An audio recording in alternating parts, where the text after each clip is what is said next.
acquire the first object in your collection that now you look back and say, that is, I consider that officially as the first object in the collection? And what is the most memorable? What is the most unique one that you say, if I have to donate the entire thing to the Olympic Museum, which you're not going to, we can talk about that later. This object, I'm not going to compromise. This is my baby. So as a collector. Yeah, the first object that I really had, it was a pin, a very simple Olympic pin that I have got. I was 8 years old or 10 years, something around that. A friend of mine in Ecuador gave it to me, but I had no idea about the Olympics and I just found it nice. But I kept it for all the years and I still have it.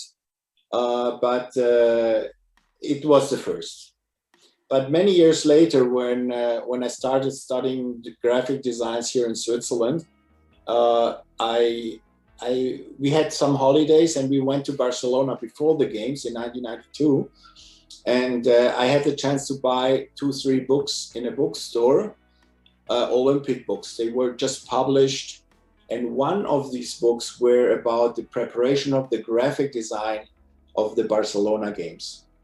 And I also saw on TV that they did an exhibition presenting all these elements, and I wasn't able to go on that time. I was a student, I had no money, I didn't know anyone in Barcelona, and I was so upset about that. And I knew this will not happen again. So I decided Lillehammer will be my first time 2 years later, and I did everything to go there. And this was a really good idea to go to the Olympics. And then the collection was growing and growing, and I started to contact other collectors. eBay started to be there. Very little at the beginning. This was around, well, a few years later, I think 1998, 1999, something around that. But there was a collector's fair in Lausanne at the Olympic Museum every year. And I went there I think the first one was in 1993. And this was the place to get some objects, books, manuals, posters, diplomas, things like that. So I started really collecting through this collector's fair.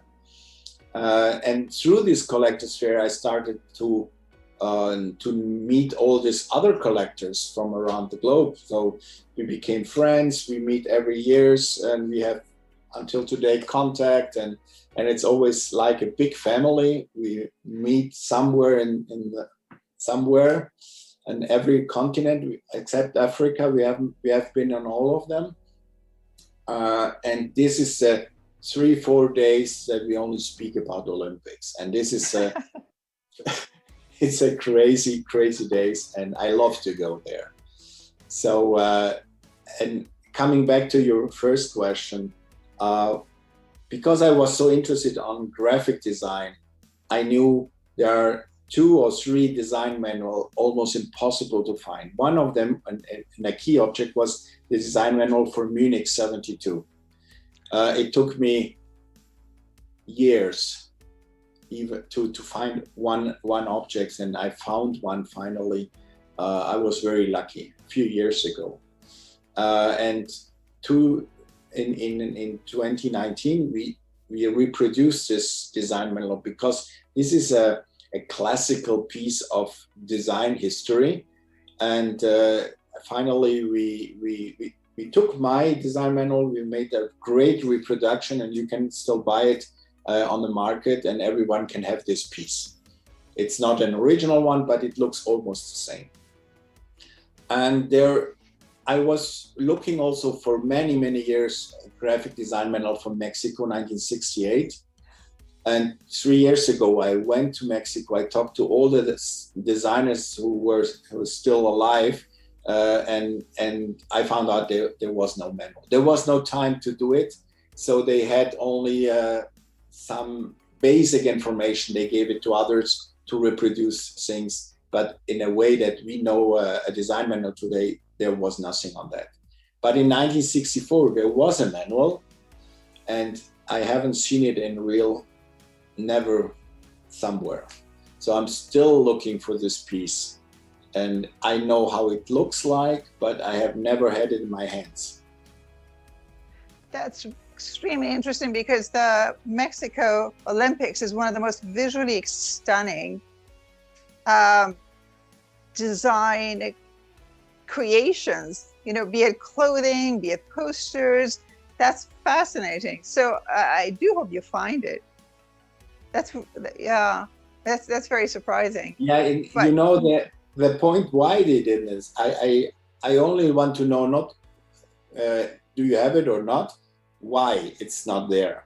And the reason is Mexico have got the games, I think in 64, 63, something around that. And they started working, but they hadn't invented anything. So the time was moving on, and finally the IOC was so upset with the Mexicans because they didn't make any improvements, and they wanted to take the games away. So they changed the president of the organizing committee on that time was very sick, and then a new president, and he changed everything. He and the good thing is he was a visionary man, and he was working also for the World Exhibition in New York in I think this was early 60s, and he had the team working on that. So he brought this team from New York to Mexico, and they were a very small team. And in a very short time, and only in 16 months, I think 16 months they did everything. So there was no time to do the graphic design manuals and things like that you usually do. So his agency wouldn't have them. No, they wouldn't have documents, or you've reached out. It was not an agency. There was people working for the organizing committee in the graphic design team. So they don't have any. There was not any printed version of a graphic design manual in 68. But in 64, it was in Japan.